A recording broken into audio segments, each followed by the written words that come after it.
person. At the head of the notice, I don't have it in front of me now. There it states what section of what legislation the notice is being sent under, and then it would be section 48 and section 14.5. And the words illicit enrichment are also in the header of the notice. Now, if I may read for you, maybe 2 paragraphs from the notice itself. It says, take notice that the Integrity Commission is investigating the statutory declaration submitted by you for the year so and so to determine, among other things, whether there are reasonable grounds to suspect that you have contravened section 14.5, which is the section that deals with illicit enrichment of the Corruption Prevention Act. And if there are any other legislation that we're looking at the person, then we'll also state that in this case, there was section 43.2 of the Integrity Commission Act or any other enactment, and whether recommendations ought to be made hereinafter the investigation. The second paragraph is important. Take further notice that the Commission, from the proceeds of its investigation so far, has determined that you own assets disproportionate to your lawful earnings, insofar as have been declared by you. Consequent on the foregoing, you are invited to attend on the commission, and we say what the address is, and the date and time to be interviewed for the purpose of providing an explanation to the Director of Investigation or his designate for the purpose of answering questions concerning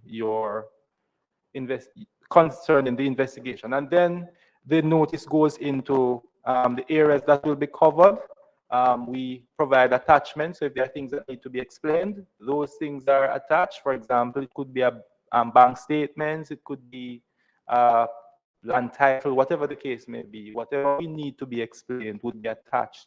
Notice. The notice is dispatched in triplicate. One of the copies would be endorsed by the declarant as having been served on them, and that is returned to the commission. So that is how they are advised that they. Can you release your mic, Mr.? Okay. So let me just be clear and follow the process. If I'm being investigated, Mr. Beresford would indicate to me that he's referring a matter to you, but he doesn't state the nature of it. You would then write to me to say a matter has been referred to you in relation to me, but at that stage you don't include the specific nature of your investigation.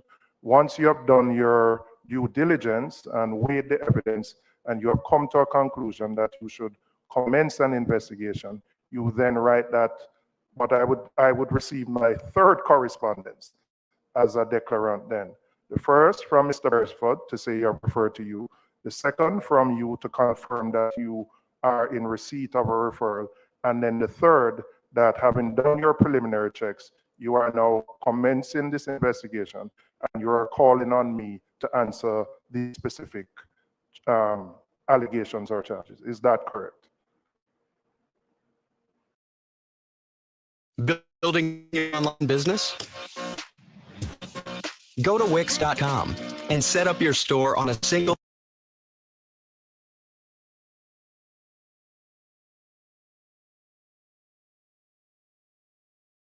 investigation. But we are at a stage where we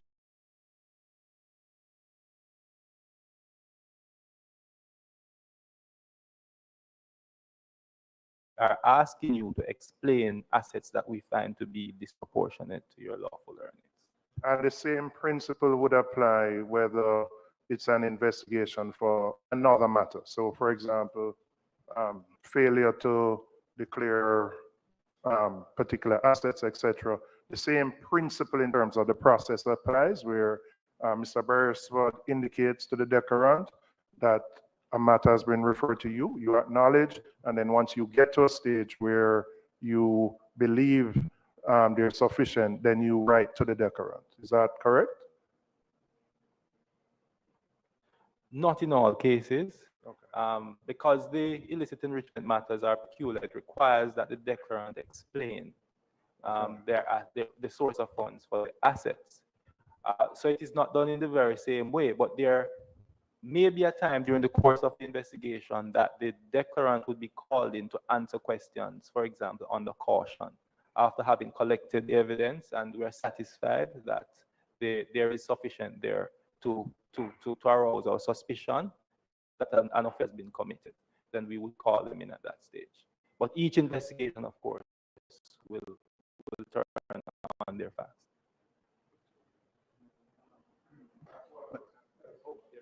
Relating to this, or right? So I recognize member Charles and then member Malou Fortes in that order.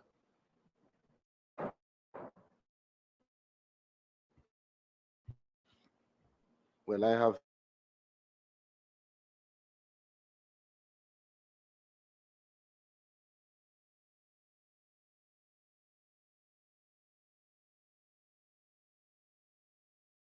falls within the context of section 53(3) of the Act still, correct?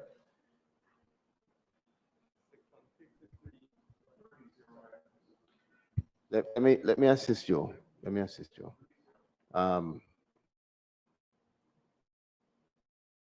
I'm referring to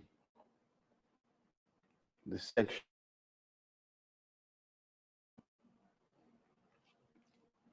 that appears to restrict public commentary on matters before they're tabled in the Parliament. Such a notice provided to anyone. If Julian Robinson is a member